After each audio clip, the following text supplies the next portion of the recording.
Traficantes de drogas e líderes de quadrilhas de roubos de carros comandam os crimes de dentro da cadeia. Em Aparecida de Goiânia, por exemplo, nas ruas, as polícias civil e militar até prendem os bandidos, mas a falta de uma estrutura dos presídios acaba contribuindo com o aumento da criminalidade aqui na cidade. Veja mais detalhes com o Almir Costa. A Delegacia de Repressão a Narcóticos deve bater um novo recorde este ano em apreensão de drogas.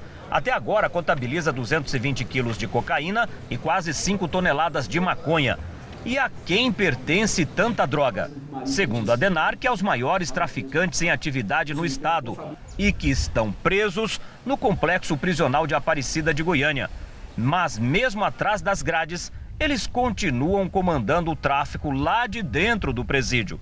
De acordo com o titular da DENARC, 50% da droga que entra em Goiás, de alguma forma, tem envolvimento de traficantes que já estão presos. A Delegacia de Repressão a Narcóticos tem observado um outro problema grave. Os traficantes presos estão tirando os comparsas da frente dos negócios ilícitos, aqui do lado de fora, e colocando toda a família para comandar o tráfico. Em um ano, a DENARC prendeu mais de 5 quadrilhas de parentes que recebiam ordens de traficantes presos no complexo prisional de Aparecida de Goiânia. O titular da DENARC diz que essa realidade precisa mudar. A prisão, ela deveria servir para impedir o cometimento de crime, pelo menos por aquele indivíduo. E hoje a gente não vê isso. Infelizmente, ele, apesar de estar preso, ele continua cometendo o mesmo crime, coordenando, adquirindo a droga. Nós temos várias investigações que comprovam que o principal líder, o principal cabeça da quadrilha estava dentro do presídio e os braços de fora eram só comandados dele. No mês de agosto deste ano, foram furtados ou roubados mais de 700 veículos em Goiânia. De acordo com a Delegacia de Furtos e Roubos de Veículos, 50% dos carros e motos levados pelos bandidos são encomendados de dentro dos presídios. E foi de dentro da cadeia também, com um celular com acesso à internet, que este bandido cometeu outros crimes. O jornalismo da TV Serra Dourada mostrou ontem este homem, Fernando Ribeiro de Souza, que se passava por policial, conseguia dados de vítimas junto às delegacias e depois ligava exigindo dinheiro para devolver os veículos que supostamente ele teria roubado ou furtado. Para este delegado, a polícia vive em muitos casos enxugando gelo. Enquanto nós não tivermos justamente planos eficazes de combate, principalmente a entrada e o bloqueio de celulares dos presídios, a Polícia Civil, a Polícia Militar, a Polícia Federal, a Polícia Rodoviária Federal e quaisquer órgãos de segurança pública vão ter sim essa dificuldade e quem paga o pato, na verdade, é a sociedade. Bom, esse é um assunto preocupante e por isso nós convidamos o secretário de Segurança Pública aqui do Estado de Goiás, Joaquim Mesquita, para conversar com você que está em casa acompanhando o Jornal do Meio-Dia. Secretário, boa tarde ao senhor. Boa tarde, Ademar. Prazer estar aqui novamente. Prazer é nosso. Sobre essa questão dos presídios, hoje não adianta mais prender porque ele comete o crime lá de dentro da cadeia. Tem como fechar essas portas, ou seja, impedir que, por exemplo, esse canal de comunicação, principalmente pelo celular, seja impedido? Esse é o anseio de todas as forças policiais, da Secretaria de Segurança Pública e em todo o Brasil. Infelizmente, nós temos unidades prisionais construídas na década de 50 e 60 em todo o país. Os grandes complexos prisionais são desta época, de uma época em que não havia telefonia móvel celular. De lá para cá, nós tivemos essa evolução tecnológica e grandes dificuldades para o bloqueio dessa sinalização. Mas a CPP foi feita depois e mesmo assim ainda não tem bloqueio. Mas o complexo como um todo. E, na realidade, Jodevar, essa questão nós já apresentamos uma proposta à Anatel. Qual é a nossa proposta? Que ao autorizar a exploração do serviço de telefonia móvel celular, que seja excluído da área de autorização a área dos complexos prisionais. É muito mais inteligente fazer desta forma, em que as próprias operadoras de telefonia excluiriam da sua área de cobertura os complexos prisionais, do que depois o próprio Estado que autoriza o funcionamento desse serviço de telefonia ter que encontrar alternativas tecnológicas para este bloqueio. Mas enquanto isso não acontece, qual é a medida mais eficaz a curto prazo para a gente evitar isso? Apreensões, instalação de bloqueadores. Nós contratamos uma empresa para a instalação e para a prestação do serviço de bloqueio. Há dificuldades tecnológicas, ondas de transmissão de sinais de comunicação não são situações exatas, então há o bloqueio em determinadas áreas já funcionando, mas existem outros que funcionam, e uma grande articulação na na área de inteligência entre as forças policiais para a identificação e para que possamos coibir estes casos. O importante é que a polícia está trabalhando, está apreendendo substâncias entorpecentes, batendo recordes de apreensões, né? E as unidades prisionais recebem estes presos e buscam aprimorar a situação. Agora, só tem pelo menos um prazo que a gente possa pelo menos entender que isso pode ser fechado essa porta? Porque o senhor tem boa vontade, o senhor está dizendo aqui, mas a prática é bem diferente. Depende da empresa conseguir tecnologicamente bloquear todas as áreas. Por que está demorando demais, secretário? É porque não é algo simples, Jodevar.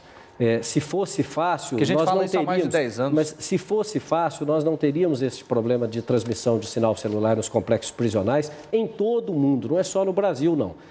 Fato é que o Estado contratou a empresa e só pagará a empresa a partir do instante que esse bloqueio estiver funcionando. Lembrando que é roubo, furto de carros, né, encomendas até de mortes, mas vamos falar agora de falta de segurança. Nós temos um VT aqui com moradores e comerciantes que estão assustados com os assaltos por várias regiões da capital. No setor sudoeste, o bandido invadiu um apartamento que fica no segundo andar de um prédio residencial. A população chamou o Jornal do Meio-Dia e pede mais segurança. Veja agora com o repórter Marcílio Velasco. Chamamos o Jornal do Meio-Dia, né, para vir aqui fazer uma matéria justamente sobre a falta de segurança no setor sudoeste. Aqui no Jornal do Meio-Dia, você faz a notícia. O Breno chamou e nós viemos até o setor sudoeste, em Goiânia, para mostrar a audácia dos criminosos. Eles não estão perdoando nem apartamento. Aqui, eles entraram pela janela do segundo andar. Breno mudou com a família de uma casa para esse prédio residencial na esperança de estar livre de assaltantes. Puro engano. Na madrugada de segunda-feira, ele acordou com um homem dentro do apartamento dele. O criminoso teria subido pela grade do vizinho de baixo e usado a antena parabólica para escalar. Afastou a tela de proteção e entrou pela janela. Revirou algumas coisas dentro de casa quando foi surpreendido pelo morador. Breno ficou assustado com a falta de segurança.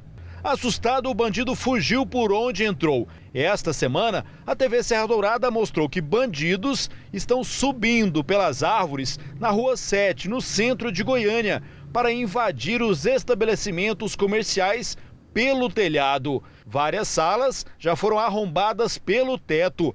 Com tanta criatividade, até mesmo quem já se mudou de casa para um apartamento, agora já pensa em complicar ainda mais a vida dos bandidos. Com uma facilidade tão grande como ele entrou, então vou morar no 20º andar, quero ver se ele consegue subir lá, não é possível, né? Secretário, o que pode ser feito para reduzir esse índice de criminalidade? Olha, os indicadores estão em queda constante, de diversos indicadores, sobretudo os principais. Agora, é evidente que crimes ocorreram e vão ocorrer. É preciso compreender que nós temos, em relação à criminalidade, fatores multifatoriais e que não será apenas e tão somente com a presença do policiamento ostensivo ou com investigações cada vez mais aprofundadas que nós vamos lidar. Certamente, neste caso, deve ser um jovem que pratica crimes, que pretendia adquirir ali com os bens roubados ou furtados, droga para sustentar o seu vício e que, via de regra, em relação a esse tipo de crime, a droga está na essência e na raiz destes problemas. Aqui a gente se baseia pelas vítimas que sempre participam do Jornal do Meio-Dia, relatando os momentos de terror que passaram. Eu acabo de receber aqui um e-mail lá do pessoal da Praça da Fé, em frente ao SES Jardim Planalto, dizendo que quase toda semana um veículo é furtado ou roubado no local, principalmente a partir das 7 horas da noite. Tem também a reclamação do Clebson Souza, que mora no residencial Santa Fé, em Goiânia, e pede mais policiamento, principalmente nos pontos de ônibus, vários assaltos a usuários. Nós utilizamos, através de inteligência policial, o mapeamento dos pontos em que há maior ocorrência criminal. E a Polícia Militar e a Polícia Civil têm atuado de maneira focada nestes locais. Mas destaco mais uma vez, embora muitos dos nossos indicadores estejam em queda, isso não significa necessariamente que as pessoas sintam seguras. Eu tenho a participação aqui da Josete, do setor Fim Social, secretário. Ela está reclamando que nos pontos de ônibus, lá do setor dela, o Fim Social, estão acontecendo muitos assaltos. Eu tenho outra participação aqui do Parque dos Buritis, perto da escola estadual, Parque dos Buritis, diz que tem 2 pessoas de bicicleta assaltando estudantes, roubando o telefone celular, levando tênis. Ela pede mais segurança. A questão questão dos policiais militares, o governador disse que vai até novembro contratar aquelas pessoas que ficaram como excedente. Isso vai acontecer? Vai, Quantas com certeza. pessoas? Aí está sendo dimensionado em função da decisão judicial, há um cálculo a ser feito, mas nós estimamos que entre 700 e 800 policiais serão contratados deste concurso até dos novembro. excedentes. Até novembro, porque é o prazo final, já que o concurso tem validade até essa data. Ok, nós conversamos com o secretário de Segurança Pública, Joaquim Mesquita. As participações nós vamos encaminhar à sua assessoria. E desde já, obrigada pela participação. E pode estar certo que o pessoal da Polícia Militar e da Polícia Civil estava acompanhando o jornal e vai orientar a atuação da polícia para poder atender a essas reclamações e esses anseios da população.